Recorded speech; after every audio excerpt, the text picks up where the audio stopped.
आज थोड़ा सा डिटेल में मैं आपको बताता हूँ दिव्य दृष्टि के विषय में। सबसे पहली चीज़ तो ये कि दिव्य दृष्टि को जागृत करने के लिए कई सारे मार्ग हैं। ठीक है, आप तंत्र के माध्यम से भी दिव्य दृष्टि को जागृत कर सकते हो, आप योग के माध्यम से भी दिव्य दृष्टि को जागृत कर सकते हो। इसके अलावा आप मंत्रों का जप करके भी दिव्य दृष्टि को जागृत कर सकते हो। इसके अलावा कई बार आपने देखा होगा कि कुछ लोग सिद्धियां कर लेते हैं, जैसे कि किसी ने कर्ण पिशाचिनी को सिद्ध कर लिया, तो कर्ण पिशाचिनी भी आपको सारी जानकारी देती है भूतकाल और वर्तमान काल के विषय में। भविष्य काल के विषय में कर्ण पिशाचिनी जानकारी नहीं देती है।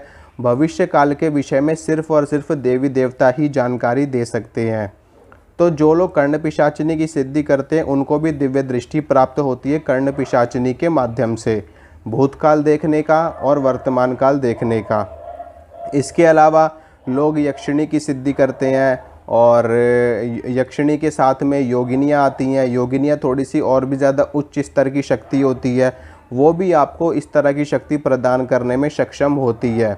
आप ये भी कह सकते हो कि वो शक्तियाँ या तो स्वयं आपको बताएंगी या फिर आपको दिव्य दृष्टि प्रदान कर देंगी। तो जब भी आप आंख बंद करके देखोगे तो आपको सब कुछ दिखाई देगा और आप उनसे भी पूछ करके या वो आपको बता करके, जैसे कि कर्ण पिशाचिनी का कार्य होता है कान में बोलती है। ठीक है, तो कान में बोल करके भी शक्तियाँ बता देती हैं और वैसे भी बता देती है। इसके अलावा तंत्र मार्ग से भी आप दिव्य दृष्टि को प्राप्त कर सकते हो। इसमें तांत्रिक साधनाएं करी जाती हैं। वो तांत्रिक साधनाएं भी शक्तियों की ही की जाती हैं, जैसे कि उसमें आप भगवान भैरव की साधनाएं होती है, माता काली की साधनाएं होती है, 10 महाविद्याओं की साधनाएं करी जाती हैं, वाम तंत्र की साधनाएं करी जाती हैं, कुछ दक्षिण मार्ग की भी साधनाएं करी जाती हैं और उनमें हर तरह के मकारों का प्रयोग किया जाता है, पंच मकार का प्रयोग किया जाता है। उनमें मांस इत्यादि की बलियां दी जाती हैं, शराब का भोग दिया जाता है, मछली का भोग दिया जाता है और तरह तरह की चीज़ों का भोग इत्यादि दिया जाता है और हवन किया जाता है, यज्ञ किया जाता है।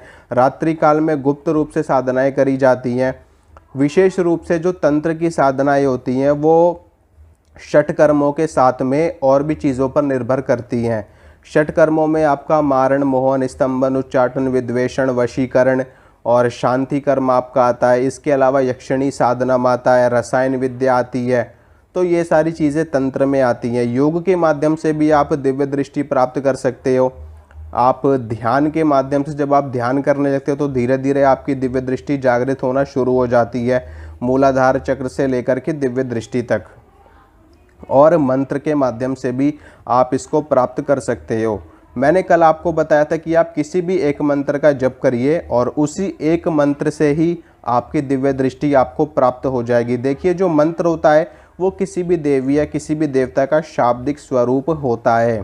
ठीक है, और जब आप उस शब्द का उच्चारण बार बार करते हैं तो वो देवी या वो देवता, उनकी तरंगे घनिष्ठ होने लगती हैं। यानी कि जो उनकी तरंगे होती है वो इकट्ठी होनी शुरू हो जाती हैं और इकट्ठी हो के वो एक स्वरूप अपने आप में धारण करने लगती हैं और वही स्वरूप आपके सामने प्रत्यक्ष हो जाता है। उसे ही कहा जाता है कि हमें प्रत्यक्ष दर्शन प्राप्त हो गए किसी भी देवी या किसी भी देवता का। लेकिन समय लगता है, दिव्य दृष्टि प्राप्त करने में बहुत ज़्यादा समय भी लग सकता है, कम समय भी लग सकता है। मेरे एक जान पहचान के अंकल जी हैं और उनसे कभी कभार ही मिलना जुलना होता है, काफ़ी सालों बाद मिलना जुलना होता है, कभी किसी मौके पे किसी प्रोग्राम में। तो वो बहुत ही अच्छे एक साधक है, अपने आप में बहुत सारी उन्होंने साधनाएं कर रखी हैं और आज भी वो लगातार अपनी साधनाओं में लीन रहते हैं। तो उनकी कुंडलिनी शक्ति जागृत हो चुकी है और काफ़ी अच्छे स्तर पे उनकी कुंडलिनी शक्ति है और लगभग उनको काफ़ी समय बीत चुका है ध्यान करते हुए, मंत्रों का जप करते हुए। कम से कम 15-20 वर्ष उनको बीत चुके हैं ये सब चीज़ें करते हुए। यानी कि 15-20 साल से वो लगातार ध्यान कर रहे हैं, मंत्रों का जप कर रहे हैं, साधना करते आ रहे हैं। तो अभी भी उनकी कुंडलिनी शक्ति उनके कंठ चक्र तक पहुंची है। यानी कि अभी भी उनकी जो कुंडलिनी शक्ति है वो आज्ञा चक्र तक नहीं पहुंच पाई है और आज्ञा चक्र पे जब उनकी कुंडलिनी शक्ति पहुंचेगी तब उनको दिव्य दृष्टि भी प्राप्त हो जाएगी। लेकिन आज्ञा चक्र तक पहुंचने में ही उनको बहुत सारे एक्सपीरियंस हुए हैं, बहुत सारे अनुभव हुए हैं, उनको देवी देवताओं के दर्शन भी प्राप्त हुए हैं। इसके साथ में उनको देवी देवता का आभास भी होने लगा है। और बहुत सारी, यहाँ तक कि वो अपने सूक्ष्म शरीर से भी एस्ट्रल ट्रैवल जिसको हम एस्ट्रल ट्रैवल कहते हैं, यानी कि सूक्ष्म शरीर से यात्रा करना, ब्रह्मांडीय यात्रा करना, वो यात्रा करने में भी वो संभव हो चुके हैं। मतलब इस हद तक उनकी जो ध्यान की गहराई है, समाधि की अवस्था है, वो उनकी पहुंच चुकी है। और अभी भी उनकी दिव्य दृष्टि जागृत नहीं हुई है, अभी भी आज्ञा चक्र पे वो नहीं पहुँचे हैं। 15-20 वर्ष उनको हो चुके हैं ध्यान करते हुए, साधनाएं करते हुए।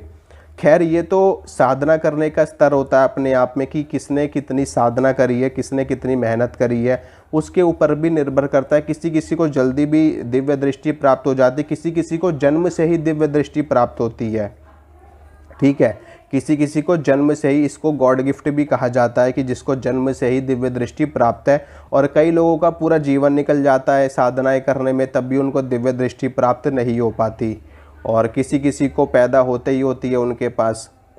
तो जो दिव्य दृष्टि होती है, मैं आपको बताता हूँ कि ये वास्तव में कार्य कैसे करती है। दिव्य दृष्टि जागृत होने का एक भ्रम होना एक अलग चीज़ है, और वास्तव में दिव्य दृष्टि प्राप्त होना ये एक अलग ही अवस्था है, ये एक अलग ही तरह की सिद्धि है। तो मैं आपको बताता हूँ, जिस भी व्यक्ति की दिव्य दृष्टि जागृत हो जाती है, वास्तव में मैं आपको बता रहा हूँ उसके साथ में क्या होता है कि उस व्यक्ति से कोई भी चीज़ अनभिज्ञ नहीं रह सकती। यानी कि वो व्यक्ति इस ब्रह्मांड के हर रहस्य को जानने में समर्थ होता है। ठीक है, हर चीज़, इस दुनिया की कोई भी चीज़ उस व्यक्ति से नहीं छुप सकती, चाहे वो किसी का भूतकाल हो, चाहे वो किसी का वर्तमान काल हो, चाहे वो किसी का भविष्य काल हो। जिसकी दिव्य दृष्टि वास्तव में जागृत है, और जिसको भ्रम है सिर्फ कि मेरी दिव्य दृष्टि जागृत हो चुकी है, तो वो सिर्फ भ्रम में जी रहे हैं। इसके अलावा उनकी दिव्य दृष्टि वास्तव में जागृत नहीं हुई है। सिर्फ 2-4 महीने में, 6 महीने में, या साल भर में, या 2 साल में दिव्य दृष्टि नहीं प्राप्त हो जाती। ठीक है, मैं आपको रियलिटी बता रहा हूँ, फैक्ट की बात बता रहा हूँ। अब जिनकी दिव्य दृष्टि जागृत हो चुकी है, जिनको प्राप्त हो जाती दिव्य दृष्टि, उस व्यक्ति से कोई भी चीज़ नहीं छुप सकती। एग्जाम्पल के तौर पे मैं आपको बताता हूँ कि अगर वो व्यक्ति किसी वृक्ष के पास जाएगा ना, और उस वृक्ष को अपनी दिव्य दृष्टि से देखेगा, तो उस वृक्ष के बारे में गूढ़ से गूढ़ रहस्य की जानकारी उस व्यक्ति को तत्काल प्राप्त हो जाएगी। यानी कि आंखें बंद करके या खुली आंखों से वो उस वृक्ष के बारे में जानकारी लेने की सोचेगा, तो उस वृक्ष के अंदर के एक एक अणु, एक एक तने के, एक एक जड़ के हिस्से की, एक एक पत्ते की रचना, वो वृक्ष कितना पुराना है, उस वृक्ष के ऊपर कौन कौन सी शक्तियों का वास है, कौन सी देवी है, कौन सा देवता है, कौन सी नकारात्मक शक्ति है, कौन सी सकारात्मक शक्ति है, उस वृक्ष की उत्पत्ति कैसे हुई, उसमें कौन सा बीज पड़ा है, कितने समय पुराना है। मतलब कि कोई भी चीज़ छुप ही नहीं सकती उस व्यक्ति से, जिसकी वास्तव में दिव्य दृष्टि जागृत होती है। जो रियल की मैं आपको बता रहा हूँ, वो व्यक्ति आपका नाम, आपके बाप का नाम, आपके दादा का नाम, आपके परदादा का नाम, आपकी 5 पीढ़ी, 10 पीढ़ी, अनगिनत पीढ़ियों के नाम भी वो व्यक्ति आपको बता सकता है। इतनी शक्तिशाली ये दिव्य दृष्टि होती है। ठीक है, अगर कोई व्यक्ति आपको ये सारी चीज़ें नहीं बता पा रहा, तो इसका मतलब उसके पास कोई दिव्य दृष्टि नहीं है, वो सिर्फ भ्रम में जी रहा है और आपको भी भ्रम में डाल रहा है। जिसके पास दिव्य दृष्टि होगी, वो आपकी पूरी बॉडी का MIR कर देगा, पूरी बॉडी का CT स्कैन कर देगा। आपकी त्वचा, आपके शरीर में बहने वाला रस, आपके शरीर में बहने वाला रक्त, अस्थि, मज्जा, मेद, हर चीज़, यानी कि ये जो बाल है ना, इस बाल के परमाणु हिस्से को भी वो व्यक्ति अपनी दिव्य दृष्टि से देख सकता है। पूरी बॉडी का चेकअप कर देगा, बैठे बैठे पूरे बॉडी को स्कैन कर देगा। मतलब कि आपके शरीर की एक एक रोम भी उस व्यक्ति से छुप नहीं सकता कि कहाँ पे क्या परेशानी है, क्या दिक्कत है। मैं आपको रियलिटी बता रहा हूँ, वाकई में दिव्य दृष्टि इतनी शक्तिशाली होती है। लेकिन मुझे नहीं लगता कि बहुत ही कम लोग ऐसे होंगे कि जिनके पास होगी। शायद ही कोई एक आधा ही व्यक्ति ऐसा होगा जिसकी दिव्य दृष्टि इस कदर तक विकसित हो चुकी है। लेकिन यह रियलिटी है कि जिसकी दिव्य दृष्टि जागृत हो जाती है, उस व्यक्ति से कोई चीज़ नहीं छुप सकती। वो आपका नाम बता देगा, आपके पिता का नाम बता देगा, आपके दादा का नाम बता देगा, आपके परदादा का नाम बता देगा, आप क्या खाना खा के आए हो वो बता देगा, आपने परसों क्या खाया था वो आपको बता देगा, आपने परसों कौन से रंग के कपड़े पहने थे वो बता देगा, आपकी जेब में कितने पैसे हैं वो बता देगा, आपकी नोटों के नंबर बता देगा, आपका आधार कार्ड का नंबर बता देगा, आप पिछले जन्म में क्या थे वो भी आपको बता देगा, आप बाइक से आए हो या गाड़ी से आए हो या साइकिल से आए हो, आप किस चीज़ से आए हो वो भी आपको बता देगा। इसके अलावा आपके घर में क्या समस्या है, आपके घर का कमरा कैसा है, आपका घर कैसा है, आपके घर में कौन कौन सी चीज़ें रखी हुई हैं, आपके घर में कितने सदस्य हैं, कितने लोग हैं, आपकी जेब में क्या क्या चीज़ें रखी हुई हैं, है ना, आपके शरीर में कितने चक्र जागृत हैं, आपके कितनी चीज़ें आपके पास है, कौन सी शक्ति है कौन सी नहीं है। मतलब कि उस व्यक्ति से कोई चीज़ नहीं छुप सकती और वो व्यक्ति आपको सब कुछ बताने में समर्थ हो सकता है, जिसकी दिव्य दृष्टि वास्तव में जागृत होती है। और अगर कोई व्यक्ति आपको ये सारी चीज़ें नहीं बताता है तो इसका मतलब ये है कि वो उसके पास कोई दिव्य दृष्टि नहीं है, वो सिर्फ आपको भ्रम में डाल रहा है। ठीक है, बस खाली सिर्फ और सिर्फ आपको सिर्फ ये बताना कि हाँ आपको ये प्रॉब्लम है, ये समस्या है, और बाकी सारी चीज़ों को ना बताना, ये दिव्य दृष्टि के लक्षण नहीं है। ये सिर्फ लोगों को बेवकूफ़ बनाने वाली चीज़ें हैं। मान लीजिए मेरे पास आप लोग आ गए, मैं भी ऐसे आंख बंद करके आपको बोल दूं कि आपको ये दिक्कत है। ठीक है, मान लो मैंने आपको 10 चीज़ें बता दी, 10 चीज़ों में से कम से कम 3 या 4 चीज़ें तो फिट बैठ जाएंगी आपके ऊपर। ठीक है, 3 4 चीज़ें 5 चीज़ें तो फिट बैठ जाएंगी आपके ऊपर। आपको लगेगा कि मैं सही बता रहा हूँ, नहीं वास्तव में नहीं है। ये सिर्फ और सिर्फ तुक्के मारने वाली बात है और तुक्काबाजी ज़्यादा चलती है इस चीज़ में। मैं आपको रियलिटी बताता हूँ और ऐसा वास्तव में हो रहा है। लोग बहुत ज़्यादा भ्रमित हैं, लोग परेशान हैं, परेशान होकर के लोग कहाँ कहाँ जाते हैं। ठीक है, बहुत सारी जगह जाते हैं। मैं यहाँ पे किसी के बारे में विशेष रूप से नहीं कहना चाहता, लेकिन मैं आपको कहना चाहता हूँ कि वास्तव में भटकने से कोई फ़ायदा नहीं है आपको। अगर मान लीजिए वास्तव में सारी चीज़ें हैं आपके पास, वास्तव में आप बहुत बड़े सिद्ध हो, आपके पास दिव्य दृष्टि है, आप सब चीज़ करने में समर्थ हो, तो फिर क्यों नहीं ठीक होते लोग? क्यों लोग फिर भी परेशान रहते हैं? उनकी समस्या किस जगह से है वो क्यों नहीं आप एग्जैक्ट बता पाते? तो इन सब चीज़ों में कुछ नहीं रखा। ठीक है, भटकने से कोई फ़ायदा नहीं है। अगर आपको लगता है कि सामने वाला व्यक्ति अपने आप में दंभ भरता है या अपने आप में बोलता है कि मैं हाँ ये चीज़ कर सकता हूँ, तो आप उसका परीक्षण कर सकते हैं, आप उसका टेस्ट ले सकते हैं। कैसे ले सकते हैं? आप उससे बोल दीजिए कि हमारे परिवार के 10 लोगों के नाम बताओ।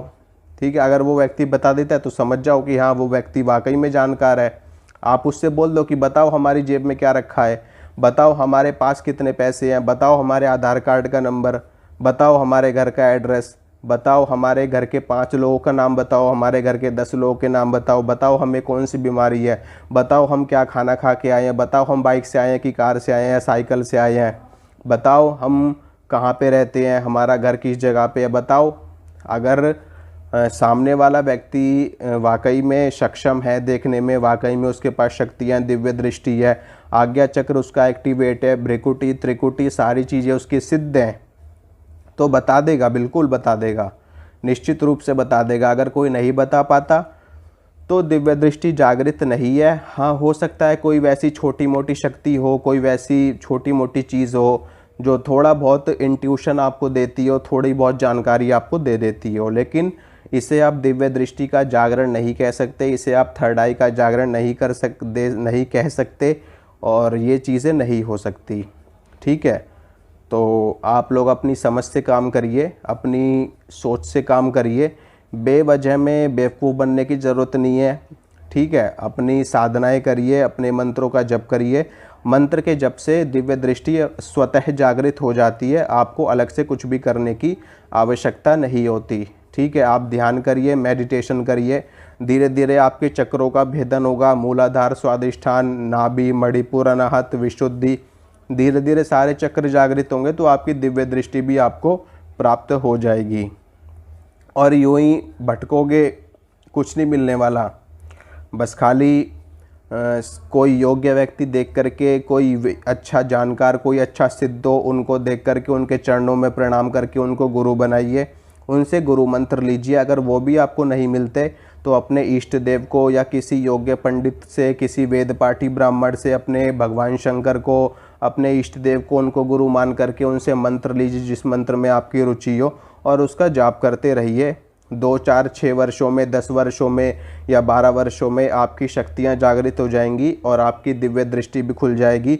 आपको मोक्ष की प्राप्ति होगी, आपके कार्य सिद्ध होंगे। बस यही सबसे बेस्ट है आपके लिए।